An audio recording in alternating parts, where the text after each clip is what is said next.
If your friendships are built on authenticity and respect, you're doing it right. Ratan Tata and Simi, two names that resonate deeply in India's cultural and industrial tapestry.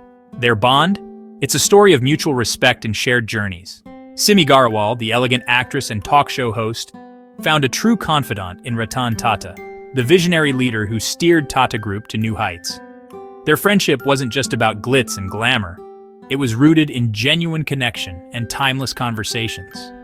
Ratan Tata, known for his humility and compassion, often found solace in Simi's unwavering support. They shared countless moments from deep discussions about life to laughter-filled evenings that broke the monotony of their high-profile lives. This bond wasn't just a personal treasure, but a testament to the power of authentic relationships. In a world often driven by superficiality, Ratan Tata and Simi reminded us that true friendship transcends all boundaries. So here's to their legacy, a beautiful blend of professional admiration and heartfelt camaraderie.